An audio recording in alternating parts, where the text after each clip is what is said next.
Bakit hindi lahat ng probensya sa Pilipinas nagtatanim ng sibuyas? Malaking opportunity na hindi pa alam ng karamihan. Alam nyo ba mga kababayan, sa Pilipinas, hindi lahat ng probensya ay nagtatanim ng sibuyas.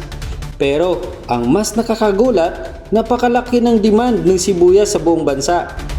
Araw-araw ginagamit sa ulam, sa negosyo, sa restaurant at sa palengke. Pero bakit ganun? Bakit ilan lang ang nagtatanim? Bakit hindi ito ginagawa ng lahat ng probinsya? At higit sa lahat, ano ang sikreto kung bakit may mga magsasaka na kumikita ng malaki habang ang iba ay lugi? Ang totoo niyan mga kababayan, maraming magsasaka ang gustong magtanim ng sibuyas. Pero natatakot sila na masira ang ani. Pangalawa, natatakot sila sa pabago-bagong presyo. At higit sa lahat, wala silang tamang sistema sa pagpapatuyo. Kasi kapag mali ang pagpapatuyo ng sibuyas, ito ay nabubulok, nasasayang, bumababa ang kalidad, at bumabagsak ang presyo. At kadalasan, binibilad lang sa araw o ang tradisyonal.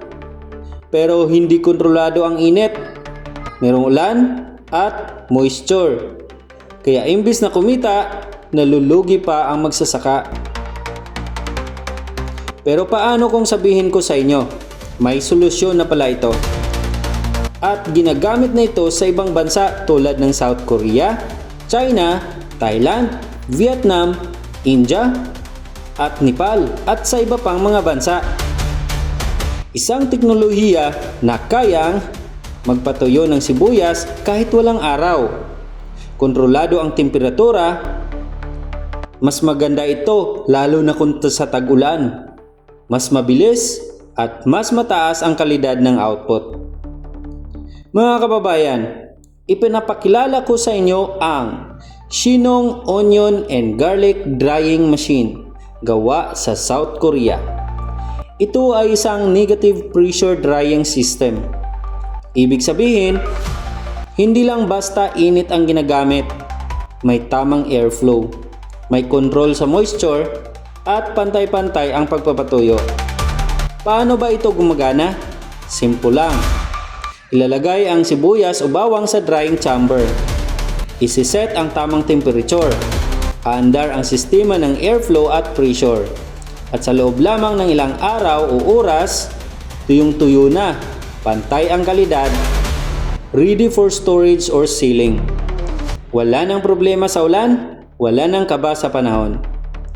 Ano ang benepisyo nito sa mga magsasaka at negosyante? Una, mas kaunting spoilage, hindi nasasayang ang ani. Pangalawa, mas mataas ang presyo dahil maganda ang kalidad. Pangatlo, mas mabilis ang proseso, hindi naaantayin ang araw. Pang-apat, all-weather operation, kahit tagulan, tuloy ang drying. At ang pinakaimportante, mas malaking kita. Ngayon, isipin nyo ito. Kung ang bawat probinsya sa Pilipinas may sariling production ng sibuyas, may sariling drying facility, at may tamang sistema, ano ang mangyayari? Hindi na tayo aasa sa imported.